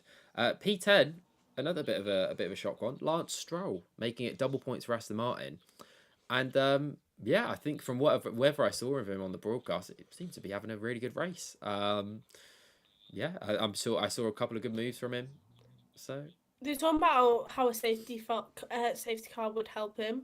I remember that. yeah, And the fact that he didn't pit for a while. I do remember that. Honestly, I'm going to be so honest, I won't be biased like this next season because my driver's now won a world championship. But this race I did only focus on the top four because that's all that mattered to me. But what I did hear is that Lance really needed a safety car to help him, but that safety car didn't come. So for him to finish in the points, I think that's great. Well done, Lance. yeah, and nice summary there. And actually, Lance, who would have thought this? He is finished on the same amount of points as Yuki Tsunoda this year in a Red Bull. I believe that. Well, yeah, I guess when you consider the actual context of Yuki, but I think Yeah, maybe in a Red Bull, if yeah. if you put Lance Stroll in that Red Bull seat and he scored the amount of points that Yuki did, think about the amount of slack that Lance would have got. But anyway, That was in P10. jokes. There we go. P11 Bortoletto. I literally don't. It's really promising though for Bortoletto in his rookie season in a Sauber, because we look at the Sauber from last year of obviously we would speak about how Zhou Guan Yu and Valtteri Yeah. Bottas? Yeah, how poor they were because points wise it was really low. I mean, Yeah. I think they only scored. Zhou Guan Yu didn't even get a point. I think Yeah, I so don't think Bottas we were scored. like, I think it was. yeah, Yeah. so we were like really not looking forward for a rookie to be in that team, because even though yes you have less pressure on you, you also have no chance to prove your worth, and obviously we knew it was coming Audi, so we were like, are Audi going to get rid of him? But I think it's coming to a team where they've not got as much personnel as bigger teams, and knowing the what season they were coming off, I think Bortoletto's really proved his worth at times, and especially over such a more experienced driver of Nico Hulkenberg. Yes, he may not be a championship winner, Lando Norris is there, but he may not be that sort of driver of a race winner, but he's now a podium winner, and the team as a whole have done so well at Sauber, and it's a team that I'm going to miss because it is a tradition of having Sauber in F1, and it's such a historical team, and yeah, that is a team that's going, and something that's changing, because personally I'm always emotional when it's Abu Dhabi because I know it's the last race, and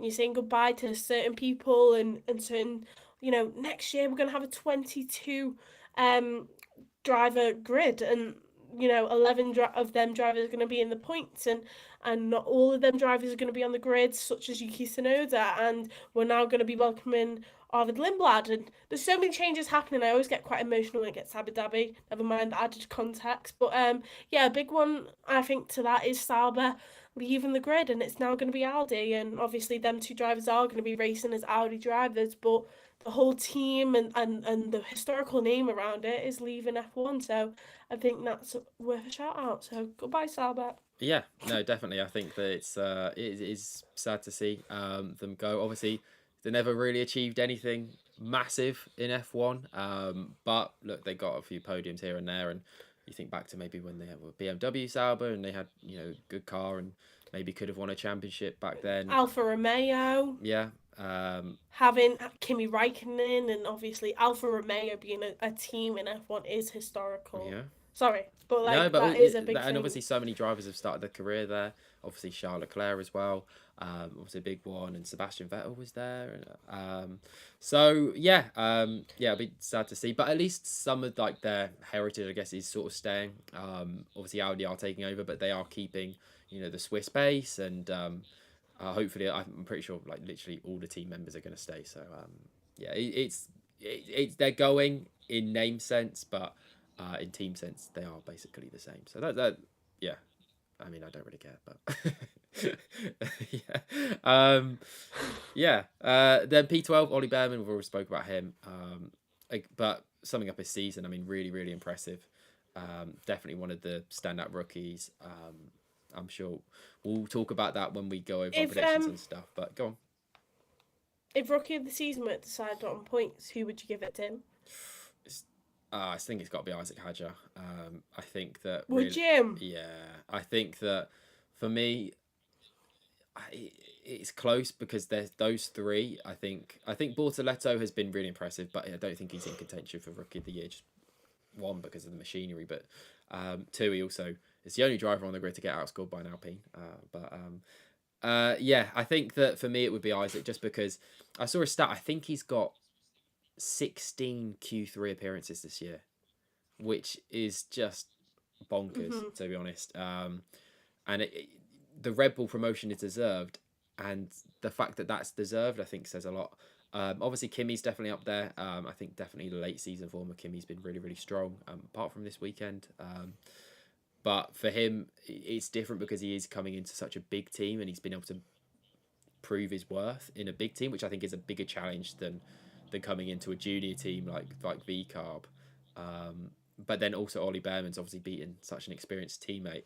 I do think I saw this point that I mean this is the strongest batch of rookies we've had since 2019, and I think that's definitely true. And Yeah. I think all I of mean, it's them, the biggest batch as well. yeah, yeah, and I think they've all proven their worth. I don't think there's a single one of them that you would say has had a disappointing year, which is and they've all had impressive. They've all got claims to be rookie of the year. I think, and it's yeah. I think all of them have had a great year. Who would you pick out of interest?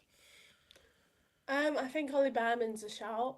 Um, I do think of Ollie Behrman's whole career within that though. That's the thing is obviously doesn't count as last year, but when he came in as Ferrari driver and the Haas driver and had that practice, I think that probably helped him. I think the consistency. I just think about that. Yeah, he didn't get on the podium like Hadjar or Antonelli did, but I think the consistency that he given over like obviously Antonelli did have George Russell as a teammate, yet they had a much more dominant car. But Isaac Hadjar did have Liam Lawson as a teammate, and obviously they are technically both in their first full seasons as F1 drivers, didn't have as much competition. But when we look at Esteban Ocon, and I think when you look at Esteban Ocon, you speak about how, he is someone we do look over a lot of the time. I think Ollie Berman proved his worth over him and probably was the best driver in multiple races. So I think going into the next season with all these rookies, I'm really excited to see how they do because they all had quite experienced teammates, maybe other than Isaac Hadjar, and I'm excited to see how well they do. I don't know how you think about Franco Colapinto, but Oh yeah, I um forgot about him to be honest. he's technically a rookie, isn't he? Like Yeah, he's not counted as a rookie, but he technically is because he came in 6 races deep. So yeah, he's technically an option. yeah. I think we'll speak about him in a second, but well, actually just speak about him now. Why not? Yeah, I think Franco has. I don't know. I'm not sure because he's Convinced. shown glimpses where he's been on the same level as Pierre, and I think if he was able to be consistently at the same level as Pierre, well then he'd be a very good driver. Everyone I think is in agreement. I'm definitely in agreement that Pierre's a very good driver. So. Yeah, I agree. But I think it's just when it's like when there's been any opportunity for points, and we said this before on the podcast, whenever that Alpine has actually been at all strong or at all able to get into Q3, it's only ever Pierre that does it. And when that happens, he sort of seems to put like 5 tenths on Colapinto. So I'm not sure. I don't know. I don't really know to be honest. I think Colapinto was so impressive up against Albon last year. Um, and Yes, definitely. but this year, When he replaced Jack Doohan, I was like, yes, get in there. mm, Like he deserves this so much, and then he's come in and done nothing. yeah. Really, it's like that meme where it's like kicking the stick of like do something. It's Yeah. like that with Franco Colapinto. I don't. I think for him as well, he's not come in and shown anything that Jack Doohan didn't. Realistically, Hmm. yes, he's maybe when you look at the actual head to heads, he's maybe been a bit closer. I don't actually know if he has in terms of like actual pace. Zero Yeah, points, zero Q3 yeah, entries. It's like, and what he's did you do there? outqualified Pierre a couple of times, but Jack Doohan outqualified him once, and he only had what 5 or 6 races. So Yeah. I don't know. I would have loved to see Jack Doohan have the whole season, and see if he could have continued to make that step up and improve and get closer to Pierre because it looked like he was going to, at least in the same way that Franco has. And I don't think that yeah, Franco deserves his seat next year because he has made little step ups, but when it's come down to the crunch time, I'm just not quite sure he's actually on the level of Pierre. And it's hard, maybe harsh to say because Pierre's so experienced, but I don't know. It's a difficult one, but I'm sure Hmm. maybe next year if they have a more capable car, which they should do, then will be a bigger assessment. We'll actually be able to assess how good he actually is. But yeah, we'll move down the grid then. Carlos Sainz, we already spoke about him. Obviously, yeah, and I think if you actually assess his season, obviously, I think it's been a tale of two halves. Second half of the season, I think he's been one of the best drivers on the grid, and really just proven that look, if there was ever a spot at a top team became available, I think he'd be maybe the first choice out of the more Hmm. experienced drivers. And yeah, I think he's definitely now in a position where I think if you were going to predict one of the Williams drivers to win a world championship, it would be Carlos Sainz. Not to prolong this podcast more, but like, what would be your thoughts on a top team grabbing Oscar Piastri? A top team, I think he's. Because how do you think Oscar Piastri feels as like a neutral?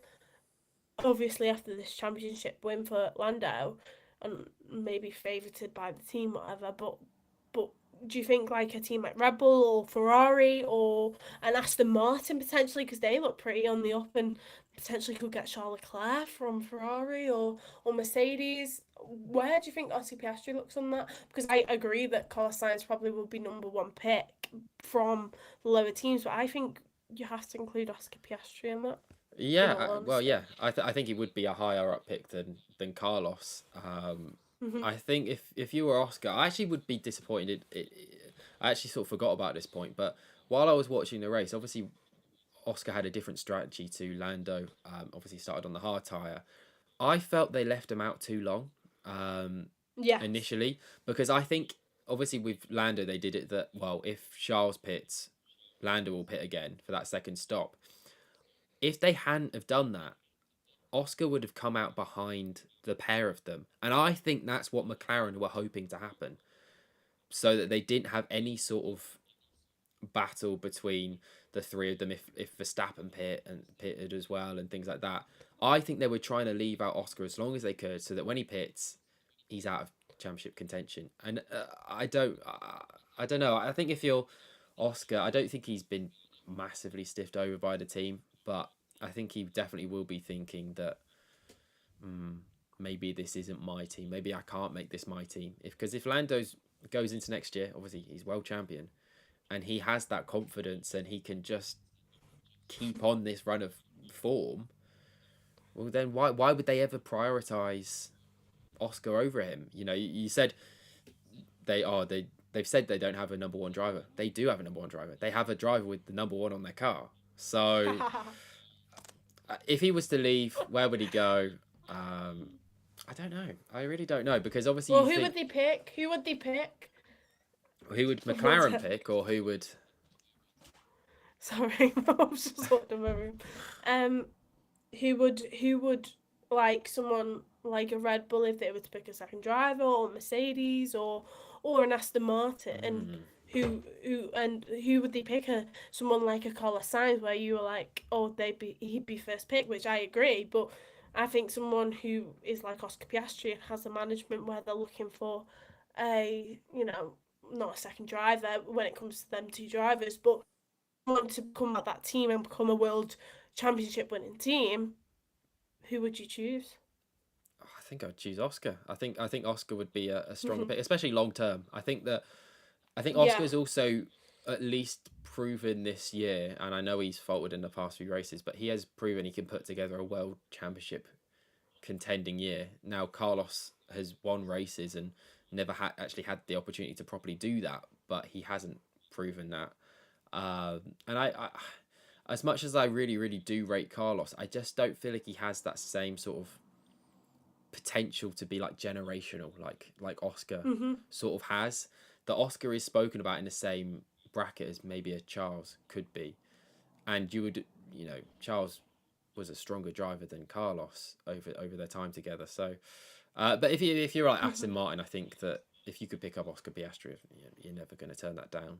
Um, well, maybe you turn it down for Lance Stroll, but I don't know. Who would you pick over Oscar or Lando? I don't. If I was McLaren, I'd pick Lando. Lando now. I actually would pick Lando now because I think that Yeah. that is it. That was his team, and if he hadn't have won the championship this year, then it becomes a bit more complicated about whether Yeah, that's his team and definitely. whatnot. But because he has now won that championship, he's won the first one with them. Um, that's his team now. You know, like, he can make that his own Yeah. team. And yeah, I think if I was McLaren, I'd pick Lando. Also from a marketing point of view, look, Lando's a lot bigger of a driver than Oscar, and always will be, I think. But if I was another team, I'm not sure. If you were Aston Martin, what would you rather, like a Oscar Piastri or Lando Norris? I don't know. I can't even think in that perspective. As a McLaren fan, I know I'd pick Lando over Oscar. Hmm. Um, I but in another perspective, I think I'd choose Oscar over Lando. Yeah, if it was yeah another team, I don't think I could ever see Lando winning a championship with anyone else. It's like I don't think I could see Charles winning a championship with anyone else other than Ferrari. Them two drivers have almost made their brand and their whole who they are around the team that they've stuck with. It's like we hear rumours about Charles potentially moving to Aston Martin. If I ever seen him win in green, oh, it that'd be just awful. yeah Like it feels so wrong, and I feel like Charles almost has to stick with Ferrari and hope that they can give him a car in these new regulations that can hopefully win him a championship because he has the ability more than enough as a driver. So I don't know if I had to pick between Oscar and Lando. If I was Aston Martin next year, I think I'd pick Oscar because I know he'd probably be more likely to come and probably fight for the team. Where if I asked Lando, why would he want to move from McLaren? yeah. I could see a reason why Oscar would want to move from McLaren I also because think, he's but not number one. I also think maybe Oscar would also have more drive and determination in him to go to a new team and make that team his own because he Yeah, hasn't really been able to do that at McLaren. So yeah, I think probably Oscar slightly, but I think if look realistically, if either of them came up on the market, I think every team would pick either of them, and if they could pick both of them, yeah. they probably would as well. Um, okay, we move down now to Yuki Tsunoda. Now we can actually talk about obviously Oh, the big yeah, sorry. contentious point from the race. The only point where you maybe thought something could happen here. Obviously Yuki Tsunoda stayed out on the hard tyre and looked to pull off a Sergio Perez-esque move on Lando Norris, try and hold him up as much as he could to try and bring Charles Leclerc back into the fight. Um, Ultimately, he just wasn't really able to do much. But so what he had to do was weave on the straight to try and keep Lando behind, and then Lando went off the track and overtook him. Yuki got a penalty, a 5 second penalty for weaving on the straight. Lando was under investigation for overtaking off track, obviously going off track and gaining an advantage, but that was cleared and nothing was given. How first of all, how did you feel in that moment? Because I'm sure that must have been incredibly nerve wracking. And secondly, do you think that the right decision was made? I mean, I knew he was coming up to Yuki, which was the whole of kind of Red Bull's plan, and he was staying on the hard tyre to make sure that he could hold up Lando. And you heard the engineer coming onto the radio saying, you know, Lando's coming up, please do what you can. And he was like, leave me to it. I was thinking, that sounded really evil, the way you put that, Yuki. So I was a bit like, I don't know what he's going to do here. Obviously, he completely forced him off track, in my opinion. He weaved 4 times. That's against the limit. He literally went and obviously Lando did go off. I do believe he probably gave him enough space for Lando to be able to stay on track. However, add the context of he's going for a World Drivers' Championship, and of course he's going to give a little extra room. The way Yuki went about it, I think, was completely wrong, and I'm sure Red Bull had Checo Perez in that driver's seat right now. I think he would have been able to hold up Lando more if even Yuki was able to hold up Lando more around the corners of the lap rather than the straights. It's like he raced through the straights and then was trying to literally force him off track on the straights. and literally pushed Lando out of the race at the time. I was feeling really nervous, and then even more so after it with the, under investigation. I thought there's no way Lando could be penalised for this, but then, the commentators did point out how in Mexico and Austin, where Max Verstappen had technically forced Lando off the track, but Lando gained advantage off outside of the track. I thought it's very likely he could get a 5 second penalty. If I look back, obviously he finished 8 seconds ahead of Leclerc. It should have been fine, but Leclerc could have pushed more, and obviously it would have been a lot more nerve wracking, and potentially Piastri dropped back down to make sure that Lando had P3, and then probably would have won the championship in a fashion he shouldn't have.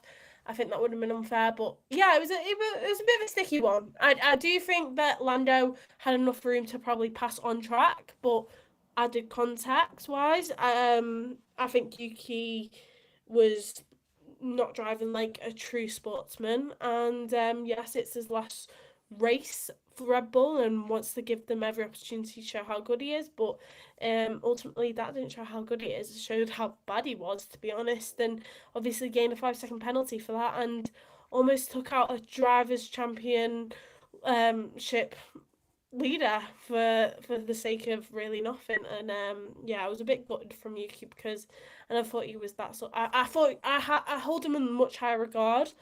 And I thought when he was going to hold up Norris, it was because he was going to be a better driver, not a reckless driver. But I don't know. What did you think as a neutral? I always enjoy it when people do stuff like that. I like it when people just sort of just do whatever they can to keep them off and do whatever they can to win. And yeah, was it unsporting from Yuki? Absolutely. But I like that. That's what I wanted to see from Max. I wanted him to do some just crazy stuff like that. I think that it was not great from Yuki, and he definitely deserved the penalty. But I think it was worth a go. He didn't. I don't think he was ever going to crash into him on purpose or anything like that. Obviously, that's too far. But even though I kind of respect it a little bit. Shut up. I just thought it was just rubbish from Yuki though, in terms of his actual attempt to hold him up was just rubbish. Like he basically, it felt like as soon as Lando got within about 1.5 seconds of him, then Yuki slowed up, but obviously that didn't slow down Lando. It just meant that when they got to the straight, he just went past him incredibly easily, because it's not like Yuki slowed up so much that Lando was right behind him on the slow part of the track, or where obviously the final sector, which is what he should have done. He just slowed down enough that Lando was within his DRS onto the straight and just could overtake him. And then it was almost at that point where Yuki was like, "Oh my god, I've literally done nothing to slow him down here. I need to do something." So then he's weaved on the straight and just, yeah, I think that Yuki just sort of, he said on the radio, "Oh, just leave me to it. I know what to do." You didn't know what to do, Yuki. That was terrible. And you didn't do anything. And then, what even baffled me was then he was still fighting with Charles behind. Like, surely if the whole point is just to help Max and do whatever you can to help Max, then you would just let Charles go straight past. And he didn't. He then was still fighting with Charles. Then Charles was even further behind Lando than he was done, because Lando got past Yuki super easily, and then Charles couldn't get past him super easily. It's just like, what on earth was that? At that point, Yuki, just either just go and run your own race, or just take out Lando Norris. If that is what you're gonna do, look, you can have a race ban because you're not even in F1 next year. And like, if you really, really want to help Max, just take out Lando. And he ended up doing nothing apart from get his own penalty, ruin his own race, and not even slow down Lando at all. So yeah, not very good from Yuki, I'll be honest. But I think it was very, very fully deserving of a penalty. And when it came to Lando, I was hoping he'd get a penalty to make it exciting, but I didn't think if he'd got a penalty for that, I think that would have been ridiculous. Because you can't get pushed off the track by someone going crazy and overtake them and be told, "Oh, you can't overtake them though." Like, yeah, you can overtake them if they're weaving on the straight and they push you off track. Yeah, you can overtake them. he was quicker than him. Mhm. The only reason Yuki was weaving was to stop him from overtaking him because Lando was so much quicker than him. So yeah, maybe letter of the law, maybe he should have got a penalty, but you know what, FIA, great decision. Love to see that. Well done, Seb. Love to see that from you. 15th, Kimi Antonelli. I don't know what My goat. I don't know what happened to him this weekend, but obviously, yeah, that 2 points that he gave Lando Norris last weekend. Sure. We're not trolls here on Chef One. That he, out of his terrible driving skill, gave to Lando rather than just giving it to him. Yeah, that actually, I'm pretty sure. I don't think they really knew on commentary. They were like, oh yeah, that could have given Max the championship. I think it would have given Max the championship because Max had more wins than Lando, and if they'd been on level points, Max would have won the championship. So yeah, that somehow that small moment has decided the championship. So yeah, Kimi Antonelli with a sort of, I don't know, like it feels like Chelsea drawing to Spurs in 2016. Yeah, but I've always loved Kimi Antonelli. Yeah, that's my I've Italian got a Kimi king. hat as well. So I've got a Kimi hat. I love pizza. Yeah. I love Kimi. I love Italians. Yeah, thank you, Kimi. Yeah. This one's for you. World champion Kimi Antonelli. This weekend though, I don't even know. He was just nowhere. I mean, it didn't really matter. Not on the pace at all, but yeah, whatever. It doesn't really matter. Alex Albon again. I just don't really know what's happened with him this weekend. Not great. Hajar, Lawson, 17th, 18th. I didn't even know that happened, to be honest. Same. And then Lawson. Yeah, P18. He was fighting Lando. Yeah, he was with Stroll. That's when I talk about a double a driver of a world champion. I think of that move of Lando literally doing a double overtake in the space of one corner with Stroll and Lawson. So that he finished at the honestly, I have no clue where anyone else finished. So this is news to me. And then P19 and P20, Gasly, Colopin. So I'm just waiting for next year. World champion Pierre Gasly, and I can go, oh, I supported him all this time. No. I hope it happens for you, Sab. I really do. You'll be a Gasly fan. I really do. Maybe not that far. I mean, I'm rooting for Oscar Piastri next year. It's for a big thanks of helping us. Well, he didn't help us exactly, but you know, he's been a great sport. So as a McLaren fan, obviously number one driver Lando Norris next year. Yeah, literally. But after that, I'd be more than happy if Oscar won it as well. It's not even like a defensive of Lando has to win it. Lando's already won it, babe. So let's go, Oscar. Let's go different. 81, remove that 8, number 1. Thank you. There you go. You heard it here first. 81 will become number 1. Number 1. So actually, quick, go on. Who's yours? What? Who's your driver champion? I know we're going to do it at another point, but quickly right now, in this moment, quick, go. 1-0. Remove the 0. It's number 1. It's Pierre Gasly. Actually, I'm going to take away that. I'm going to go, the number 1 driver next year will remain the number 1 driver the year after. Let's go. LN1. LN1 for 2 years in a row. I think it will be, I'm going to say. No, I do think it's Oscars. I'm going to say. You know what? I'm going to say Kimi Antonelli. Not George. No, I'm going to go Kimi. Oh. I think they're going to have. I think Mercedes will be quickest next year. And do you? Yeah. Do you think George or Kimi will win it? Yeah, I think that actually this was a point that they said about is that McLaren obviously actually have been in a title battle this year, whereas Mercedes, I know they've been in the battle for P2, but like they'll probably have more time to actually focus on 2026 than McLaren, who will, this was their best opportunity to do the double, have a driver win the championship. Naturally, obviously, they're going to focus on this year more. Whereas Mercedes has been so useless this whole regulation cycle that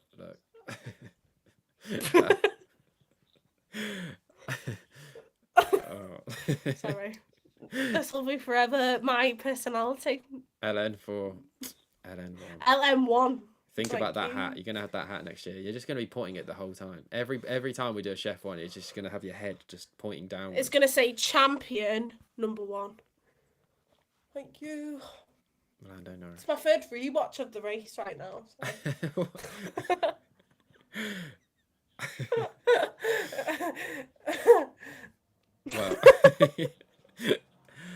Well, so you'll go for Lando Norris next year, and I'm Yeah. going for Kimi Antonelli. Well, Lando Norris or Oscar Piastri, one of the McLaren drivers, and you're going for at least one of the Mercedes drivers. Yeah. We're going for Mercedes power unit, is what we're saying. Yeah, and hopefully Alpine. Not backing Ferrari. No. I'm not backing Ford, No. is all I'm going to say. I think Max Verstappen is 100% confirming he's moving to Aston Martin by at least halfway through the season. Yeah. And I think at least a Mercedes or Ferrari power engine unit will be one of the World Drivers' Champion. He was very thankful on the radio today to Honda. He was like, "Oh, thanks for all their work this year." Well, you can still join them over at Aston Martin. Yeah. And the rumor is that they're going to be pretty strong potentially. But yeah, I don't know. I just don't know about Ferrari. I don't know about their at all. I just want Yeah. Charles Leclerc. Now I've seen Lando Norris be world champion with McLaren. I just need Charles Leclerc to be world champion with Ferrari. What a beautiful love story. And also the year after that, Lewis Hamilton's going to get his 8th world championship with the Scuderia, which is even more beautiful. What would you rather? Do you not agree? What if you could have one What next would I year? rather? Charles Leclerc. That's not Lando Norris' second world drivers champion. The one thing is Hamilton 8th title and he retires with Ferrari, or Charles Leclerc wins it with Ferrari. Would Hamilton carry on the year after? What if he doesn't win it? Yeah. No, he gets booted out and Ollie Behrman comes in. I'd take Leclerc to win a championship over Hamilton, 100%. No. It's his first. At least Hamilton retires with the equal amount of the GOAT. Do you know what I mean? Of seven. At least Leclerc is confirmed to be a world champion because he deserves it. I think I look at my two drivers of Lando Norris and Charles Leclerc. I think probably they're the two most deserving drivers who, prior to today, hadn't had a World Drivers' Championship and deserved it the most. And I think they're the two who deserve it the most. And I hope Leclerc stays with Ferrari and it works out for him like it did for Norris. So, yeah. What about George and Mercedes a little? I guess that's kind No, it's not as romantic for me. Maybe it's just because, me and George have our feuds. Yeah. Like, we have a bit of a feud. But, I do love George, ultimately. But, I don't know. I'd rather Antonelli win it with Mercedes than George. What? Well. Oh, yeah. absolutely. But I think it's because I love Kimi. Yeah. I can't even think. Lance Stroll with Aston Martin. Now that would be the greatest love story in F1 history. Lance Stroll. Who would you rather? Gabby Bortoleto with Audi or Pierre Gasly with Alpine? That's the worst question ever. Would I rather Bortoleto? I just looked at my screen and see Bortoleto running in seventh and went, would you rather? Would you would you rather Albon win it with Williams? That'd be quite cool. Or yeah. Liam Lawson with you can't Racing Bulls.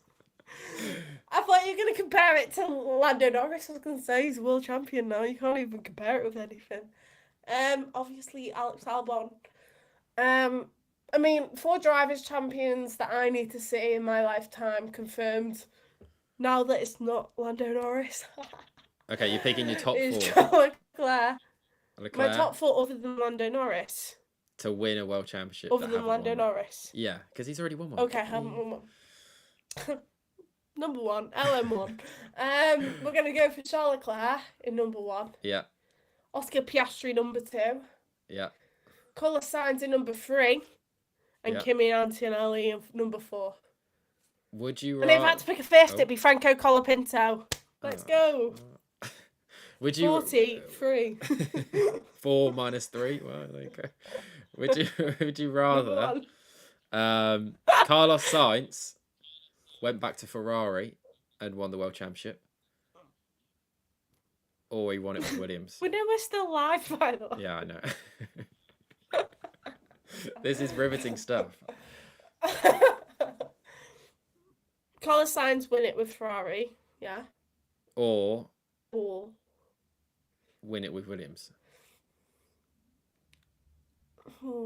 I think I'd rather him win it with Williams. I think James Vowles deserves it completely, and I'd love to be able to get some World Drivers' Championship merch in blue. Oh, speaking of that, what are your plans then for all the Lando Norris merch? How much are you gonna get? I'm gonna get it all. I'm gonna spend at least £200 on all of it. I'm not even lying. What's the number one thing you've got to get? The hat The that hat. says champion. Yeah, and Yeah. then the number 4 in the middle. That he's worn today. That's absolutely it. Yeah. As long as I got that and maybe a jumper, I'll be A happy. jumper? That's a bit random. Yeah. What, like a knitted I jumper? love a jumper. It's cozy, isn't it? Like a sweatshirt sort of thing. Well, I call it a jumper. You Oh, call it a okay, sweatshirt. okay. That's the north-south divide. When I think of a jumper, I think like Live a on knitted, Chef One. a knitted like sweat. I don't know. No, but like a jumper's like a jumper with like drawstrings. What, a hoodie? Yeah.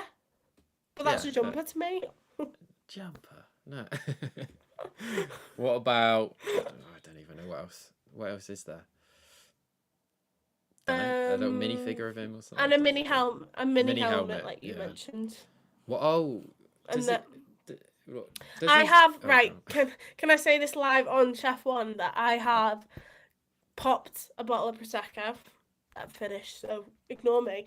But I popped it. I've kept the cork, and I'm gonna write LM1 2025. Let's remember, Lando Norris is gonna be the driver who's won the championship in the 75th anniversary of F1. Legendary. Yeah. 35th driver to win the championship. And one day, when I will interview him, I'm The going to Talk take Sport. the cork. Oh, shut up, Sam. I'm going to take the cork and go, hi, Lando, just to let you know.